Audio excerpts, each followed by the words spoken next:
Bonsoir à tous, ravi de vous retrouver. Voici les titres qui dominent l'actualité en ce dimanche. Un patient cardiaque agressé et dépouillé d'une somme de 1000 roupies en pleine journée à résidence Malherbe. Il doit son salut à un de ses voisins. 2 suspects activement recherchés. Témoignage dès le début de ce journal. Un constable a donné du fil à retordre à une équipe de là-dessous hier. Le jeune policier arrêté après une course-poursuite à Vacois, des graines de cannabis et des cachets de psychotropes retrouvés en sa possession. À la une également, plusieurs millions de dollars placés dans une société offshore à Maurice par des anges de l'enfer, Hells Angels. Il s'agit d'un gang notoire de motards à la réputation sulfureuse. Les gains confisqués et transférés au directeur des poursuites criminelles et pénales au Québec. Une habitante de Plaine-Magnan emportée par la COVID-19. L'octogénaire était admise à l'hôpital INT depuis une vingtaine de jours. Cette patiente cardiaque n'était pas vaccinée contre la COVID-19, nous a confié un de ses proches. Parallèlement, le coronavirus gagne du terrain. 109 nouveaux cas positifs ont été recensés durant les dernières 24 heures. Et puis football, Lionel Messi en larmes fait ses adieux à Barcelone et déclare que son arrivée au PSG est une possibilité. Triste mésaventure pour un sexagénaire de Coulée. Il a été roué de coups en pleine journée alors qu'il se rendait à une boutique à résidence Malherbe. L'agression s'est produite jeudi. 2 hommes l'ont accosté et l'ont passé à tabac avant de faire main basse sur la somme de 1000 roupies et son téléphone portable. Ce patient cardiaque n'a pu se défendre et il s'est évanoui sur la route. Il doit son salut à un de ses voisins. Oui, j'ai dit, moi, tu peux vraiment manger. Moi, tu peux aller à la boutique fermée. Et quand je vais retourner, je vais manger, je peux pas écouter la case là. Là, dans ce thème-là, un garçon pas dire un moi, l'autre une batte, puis l'autre casse avec moi, là, on tombe sans connaissance. Et qui voisin appelle mon famille m'initiation moi là. Ouais, moi, sorti moi pas connaître moi là, dans gain connaissance. Là, mon vomit, pas de bon, en bas. Dans les 2 portes, des gens oui. Il y a un court, un long là. C'est la même. Un petit donner tape poil là. Mais finalement, qu'est-ce que vous laissez de là? 1000 roupies dans mon poste, dans mon tombe sans connaissance. Bon, fini gagne connaissance c'est là. Et dans mon podcast, dans mon poste pénal non. Portable. Non, mais là. Tout fini année. Ouais, tout ça coquette. Si moi tout seul, bon pour reconnaître. Tu peux aller à station, j'ai à l'hôpital, tu as forme 58. Mais dans mon l'hôpital, là mon almet, là mon resté depuis aujourd'hui, dans l'hôpital. Fait 4 jours aujourd'hui. J'ai 1000 roupies avec moi. Oui, on peut gagner du lait en bas. On fait 4 escrocs tout là. Je vais tabasser parce que ces cigarettes, je fais évidemment retourner là. Ça prend ça semaine là. Pour pas tabasser, quand je fais dans le système là, je peux causer, mais moi tu penses pas que je vais derrière moi. Un seul coup. Ouais, donner rendez-vous. Je veux qu'il vous rendez-vous, pas qu'on nous a plus pour rendez-vous. Je vous le disais en titre, Nadim Ghani, un constable de 25 ans arrêté hier après une course-poursuite à Vacois. Affecté à la Divisional Support Unit de la Western Division, le jeune policier avait 238 graines de cannabis et 24 comprimés de psychotropes en sa possession. Chez Zadiadou, bonsoir. Bonsoir Stéphanie. Il a donné du fil à retordre au limier de là-dessous de Cœur-Pipe. La brigade antidrogue était en présence des informations selon lesquelles le constable Nadim Ghani était impliqué dans un réseau de trafic de stupéfiants. Hier, les limiers ont monté une opération à Cœur-Pipe pour intercepter le suspect qui se trouvait dans sa voiture en compagnie d'un menuisier, Johan Katora. Les policiers ont approché le véhicule du constable qui a tenté de prendre la fuite. À un moment donné, il a fait marche arrière, percutant violemment le véhicule de là-dessous. S'en est suivi une folle course-poursuite de Cœur-Pipe à Vacois où 238 graines de cannabis et 24 comprimés de psychotropes ont été retrouvés dans la voiture du constable. Le jeune policier a été traduit devant la Bail and Remand Court. La police a objecté à sa remise en liberté conditionnelle. Sa voiture a été saisie pour les besoins de l'enquête. Son interrogatoire débutera demain. Merci Shezad pour ces précisions. Accusé d'avoir réclamé un pot de vin, le sergent de police de la garde-côte nationale de Poudre d'Or muté à un autre département et le dossier a été référé au Central CID. Les enquêteurs sont désormais en présence d'une déposition d'un habitant de Camp-de-Masque. Celui-ci a affirmé avoir remis une somme de 500 roupies au sergent pour ne pas être verbalisé pour Breach of Quarantine Act car il circulait pendant le confinement. Prochaine étape de l'enquête, c'est un collègue du sergent qui sera entendu dans cette affaire. Plusieurs millions de dollars des anges de l'enfer, Hells Angels, placés dans une société offshore à Maurice, confisqués et transférés au directeur des poursuites criminelles et pénales au Québec, Canada. La confirmation a été donnée par le gouvernement qui a accédé à une requête de la Central Authority of Canada. Les autorités canadiennes avaient présenté un confiscation order aux autorités locales. L'affaire concernait des enquêtes menées par la Royal Canadian Mounted Police sur des actes criminels impliquant les Hells Angels. Il s'agit d'un gang notoire de motards à la réputation sulfureuse. Les détails avec Shiza Djadou.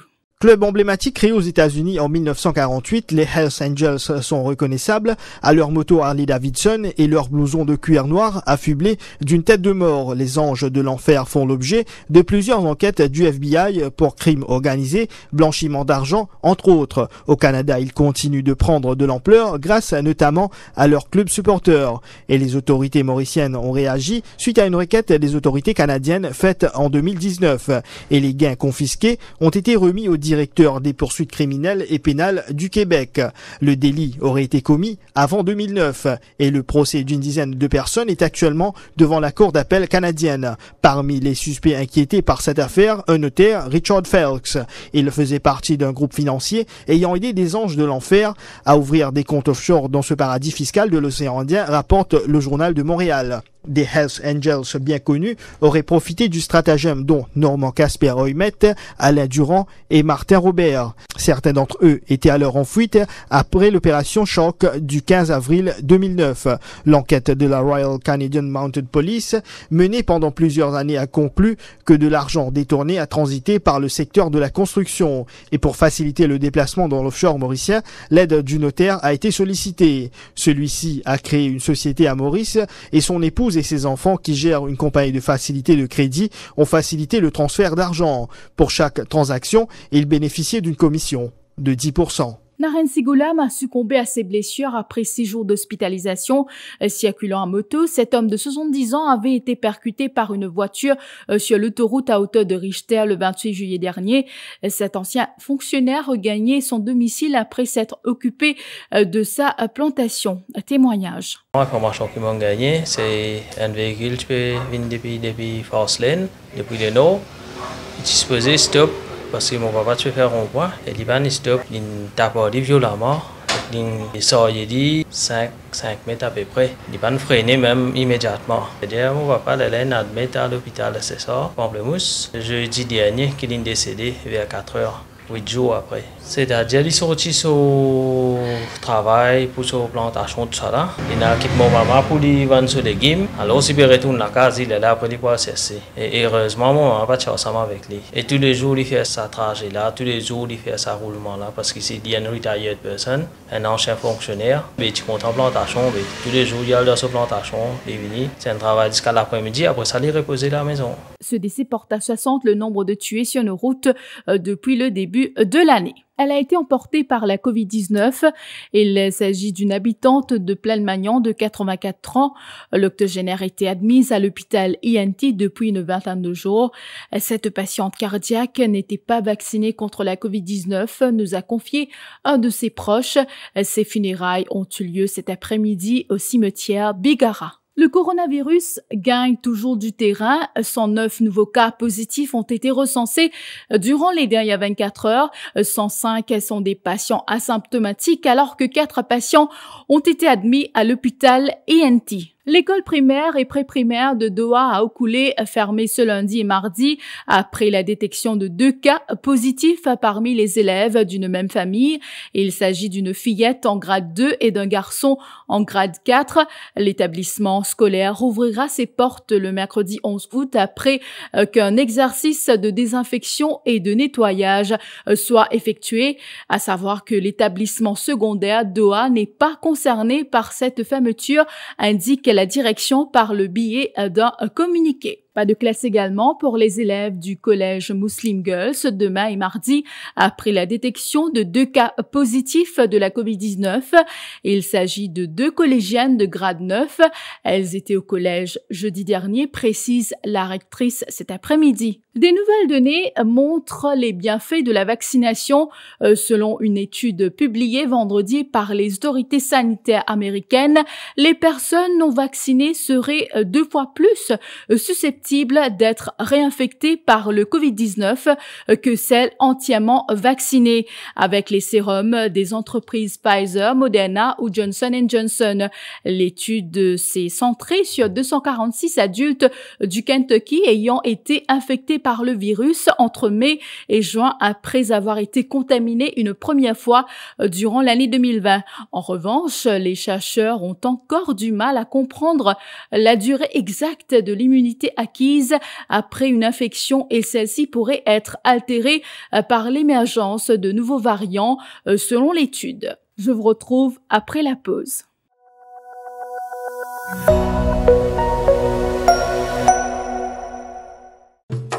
Eagle Brand Spices présent plus qui 100 ans dans la cuisine.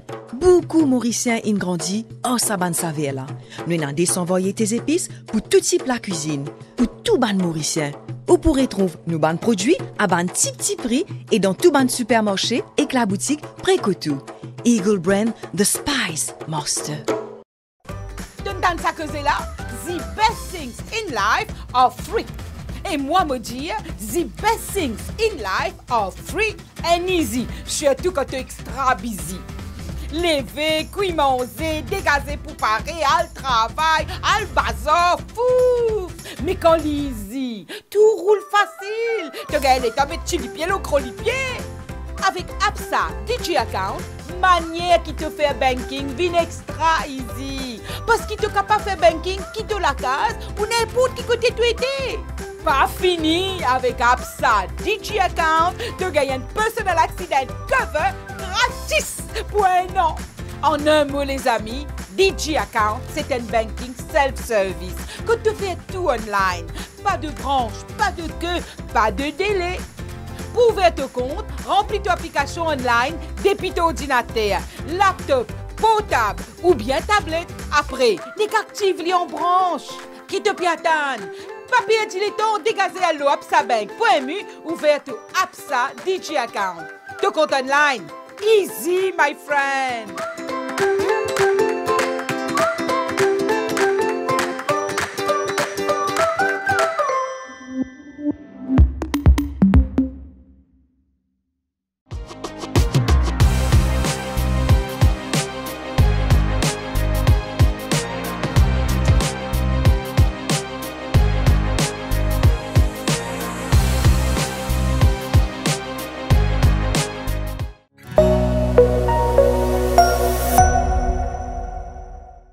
Autre chose à présent, les 2 compagnies de Tote Automatic Systems Limited et Global Sports Limited maintiennent leur contribution à 7% au Manchester Club Sports and Leisure, du moins pour le moment. Cette décision a été prise vendredi lors d'une réunion d'urgence avec l'organisateur des courses hippiques, affirmation de Jérôme Tuckman-Singh, le CEO de Manchester Club Sports and Leisure. Les 2 sociétés de Tote retourneront à un taux de contribution de 5% dès que les courses hippiques retourneront à la normale ou dès que la Finance Act sera promulguée. On a eu une réunion avec les 2 compagnies du TOT, donc il y avait un souci concernant les 7%. Et là, après la réunion, on est tombé d'accord, ils sont d'accord de nous payer les 7%, au moins jusqu'à que les courses reviennent à la normale, et de là ils vont rebasculer sur 5%, ou quand la loi, le Finance Act partie concernant le betting tax et là aussi la taxe sur les dépilés, all for all, soit promulguée. Et là, ils vont arrêter. Parlons sport à présent. Football, c'est en larmes que la star argentine Lionel Messi a fait ce dimanche ses adieux au FC Barcelone où il a passé plus de 20 ans. Il a reconnu que s'engager au PSG était une possibilité même si rien n'était signé. Convoqué 3 jours après l'annonce de son départ du Barça, cette première prise de parole de l'attaquant argentin au Camp Nou, le stade où il a bâti sa légende, était très attendue sur la planète football. À peine arrivé sur la scène, vêtu d'un costume, il a fondu en larmes avant même de pouvoir prononcer un mot devant de nombreux joueurs de l'effectif actuel comme Jordi Alba, Gérard Piqué et Antoine Griezmann entre autres. C'est très difficile pour moi après ces si nombreuses années, après toute une vie passée ici, a-t-il déclaré. Je n'avais jamais imaginé mes adieux car la vérité est que je n'y pensais pas. J'aurais aimé le faire avec du monde sur le terrain, a-t-il ajouté. Il a indiqué que poursuivre sa carrière au Paris Saint-Germain était une possibilité, mais que rien n'était signé. C'est une possibilité, mais je n'ai rien signé avec personne, a-t-il déclaré, alors que selon les médias français et espagnols, tous les chemins semblent mener au Parc des Princes pour l'attaquant qui a passé plus de 20 ans à Barcelone. Et puis parlons cinéma pour terminer cette édition. L'infatigable Clint Eastwood porte une nouvelle fois les casquettes d'acteur et réalisateur dans son prochain film Cry Macho qui a sorti sa première bande-annonce cette semaine. Dans ce drame à la fois réjouissant et poignant, le cinéaste interprète le rôle de Mike Milo, une ancienne star de rodéo et éleveur de chevaux qui a pour mission d'aller récupérer le jeune fils de son ancien patron au Mexique pour le ramener aux États-Unis.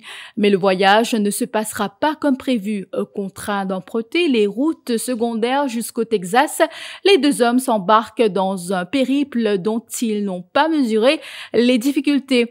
Contre toute attente, le dresseur de chevaux désabusé croise d'anciennes connaissances et trouve sa propre forme de rédemption.